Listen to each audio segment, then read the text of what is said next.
Thank you, Mr. Chairman. Ambassador Jacobson, you previously served in Tajikistan. Yes, sir. Of what period of time? I was there from 2006 to 2009. I'm sure you've seen the news that broke this week about 8 Tajiks who came to this country illegally over the southern border, were apprehended by the Biden administration. Yes, sir. Were quote-unquote vetted, and then were released. And they've been arrested this week because of their affiliations with ISIS-K and over concerns that they were plotting a major terror attack in the United States. In your experience, how dangerous is ISIS-K?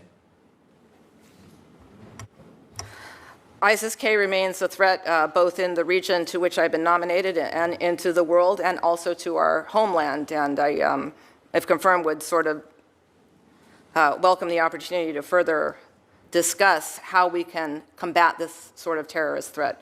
I'm a little bit out of the loop on Tajikistan in particular, having left there 15 years ago, but of course I still do follow it. How concerned should Americans be that this administration released 80 illegal aliens who are Tajiks with connections to ISIS-K? I am not privy to the intelligence or the law enforcement activity or really any of that. I have mostly read about this in the news. But I certainly think it's incumbent on all of us, all the agencies of the U.S. government, to protect our homeland. And this is the same terrorist group that murdered 145 people in Moscow at the Opera House, came in with automatic weapons and mowed down civilians. Is that right? It's my understanding that, yes, there were Tajiks involved in that operation in Moscow. Well, I will say, I can tell you Texans are deeply concerned that the administration keeps releasing illegal immigrants with ties to terrorists, and we are living on borrowed time. I believe there is a higher likelihood today of a major terrorist attack in the United States than there has been any time since September 11th. And this administration's open border with 11 million illegal immigrants coming across it is an invitation for terrorists, for Hamas, for Hezbollah, for Palestinian Islamic Jihad, and for ISIS-K to come and murder Americans. And it is utterly indefensible. And yet today, the Biden administration is releasing yet more illegal immigrants into this country. They do it day after day after day. And we are going to see a lot more dead bodies as a result of it. All right, let's shift topics. A few weeks ago, Secretary Blinken appeared before this committee, and I questioned him about policy decisions made by the Biden administration, which have allowed $100 billion to flow to Iran, including access to a $10 billion pot of money involving Iraqi electricity in euros and dinars. This money enabled the Ayatollah to fund Hamas and Hezbollah. This money funded the October 7th terrorist attack, the single worst one-day massacre of Jews since the Holocaust. It is right now funding Hezbollah's push to trigger a regional Middle East war all the way through this morning. Ms. Gavito, you served for 2 years as Deputy Assistant Secretary for Iran, Iraq, and Public Diplomacy. Then you became the Acting Principal Deputy Assistant Secretary for Near Eastern Affairs. What was your role in issuing the waivers giving Iran access to that pot of money? Thank you very much, Senator.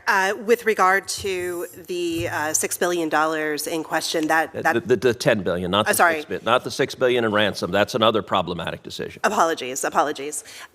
With regard to the electricity waivers, I, as Deputy Assistant Secretary, did not have a direct role in that particular decision. That being said, certainly was part of those discussions. As Ambassador Jacobson has noted, the intent behind those waivers was to incentivize the Iraqi government. I'm not asking about the intent. Did you support those waivers? I was not in a decision-making capacity. Did you agree with the decision? I would have to review, Senator. Yes, I believe that incentivizing Iraq to divest itself of Iranian oil is positive. Okay, Ambassador Jacobson, these waivers will have to be renewed this summer or they expire. If confirmed, would you support reissuing those waivers? So I'd note that those waivers have spanned at least 2 administrations and been renewed 21 times since 2018, if I'm not mistaken.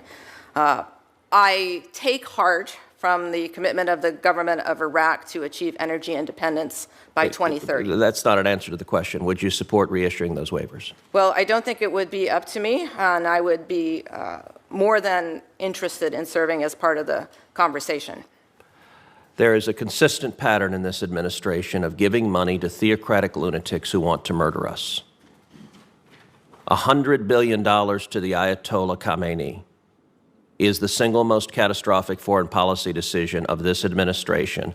And today, this administration continues to refuse to enforce the oil sanctions, enriching the Ayatollah, funding Hamas, funding Hezbollah, funding those who are murdering Israelis and trying to murder Americans. How does it make sense to give billions and billions of dollars to theocratic lunatics who want to kill us?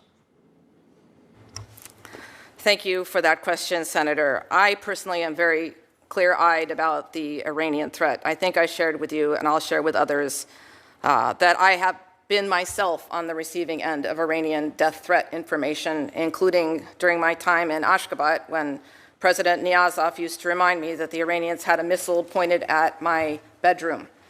With regards to the funds that are kept in restricted accounts that are overseen by the Treasury Department, that are the subject of an extensive system of safeguards, these funds will never reach the government of Iran.